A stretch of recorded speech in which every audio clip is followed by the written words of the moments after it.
वजूद और एतमाद जो है वो बहाल हुआ है। अवाम ये समझने में उनको आसानी हुई है कि अगर आप जमहूरी तौर पर पुरअमन तौर पर एहतजाज करेंगे, इकट्ठे होकर बाहर निकलेंगे तो बहुत सारे इशू जो है वो बड़े अच्छे तरीके से हल हो जाएंगे। जी लियाकत साहब, आप क्या कहते हैं? जी बहुत शुक्रिया जी आपका, मीडिया के सारी साथियों का। इससे पेशरो डॉक्टर साहब ने इस मामले में गुफ्तगू की है, तो मैं तो ज़रा अभी जेल से बाहर आया हूँ, मुझे पूरी सारी सूरत का तो खैर नहीं पता। इतना पता है कि हम फतेयाब हुए हैं, हम जीते हैं और वो हार गए हैं। वो लोग जो हमें हराना चाहते थे बिलाखिर वो हारे हैं, और हम ये हमारा यकीन है, शुरू दिन से हमारा यकीन है कि ताकत का सर चश्मा अवाम है। जेल में माहौल कैसा मिला? एक इतला चली थी कि आप बीमार हैं, इलाज की ज़रूरत है, उस पर भी थोड़ी सी रोशनी डाल दें। देखिए, मैं तो कोई जेल से माहौल से शिकायत तो नहीं करूँगा, इसलिए कि मैं वाहिद आदमी हूँ जो 3 MPO के तहत था और सियासी कैदी के तौर पे था। लेकिन मैं ना खैर उन्होंने मुझे कोई अलग से प्रिविलेज दी, तो ना मैंने कोई डिमांड की। मैं आम कैदियों के साथ जो शायद माशरे के एतबार से क्रिमिनल होते होंगे, मैं उनके साथ रहता रहा और मैं उनके साथ खुश रहता रहा। मैंने उनकी ज़िंदगियाँ स्टडी की हैं, उनको स्टडी किया है। तो जेल में कोई इतना आइडियल माहौल तो नहीं होता है, जेल का खाना इतना अच्छा नहीं है, वहाँ पे पानी अच्छा नहीं है, वहाँ पे और बहुत सारी सहूलतों का फुकदान है जिस पे बहुत तवील लियाकत साहब, आखिरी एक बात है कि एक खबर चली थी कि सहाफ़ियों से आपकी मुलाकात हुई है, और वो सच्ची खबर थी या झूठी थी? हमारे इस पर थोड़ी वजाहत कर दें। देखिए, वैसे तो आप लोग गए हुए थे, आपको नहीं मिलने दिया गया।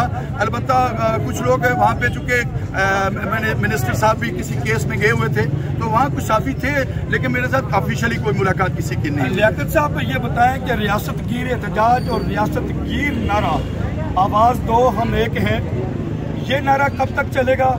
और अगर इस नारे को फिर से तकसीम करने की और इस नारे को मंदम या इस नारे को ख़त्म करने की कोशिश की जाती है, तो इस हवाले से क्या कहते हैं आप?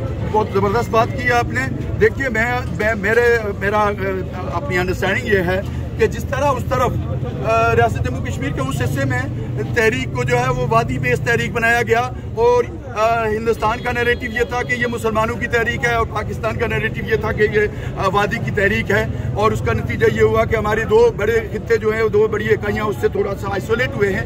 यहाँ पे भी पिछले अरसे में एक परसेप्शन बनाई गई कि ये कोई पुंछ बेस तहरीक है और ये पुंछ के मखसूस कबाइल की तहरीक है। तो ये बहुत खूबसूरत नारा था जिसमें ये बात कही गई कि हम मीरपुर में भी एक हैं, हम मुजफ्फराबाद में भी एक हैं, हम नीलम में भी एक हैं। और आपने देखा होगा कि कल 6 तारीख को रावलाकोट में पहियाजाम शटर डाउन था, पूंछ डिवीजन में सबसे ज्यादा प्रोटेस्ट जो है वो नीलम वैली में हुआ, और नीलम वैली में तो लोगों ने हद क्रॉस करके वो नारे लगाए हैं जो रियासत जम्मू कश्मीर के हकीकी नारे हैं।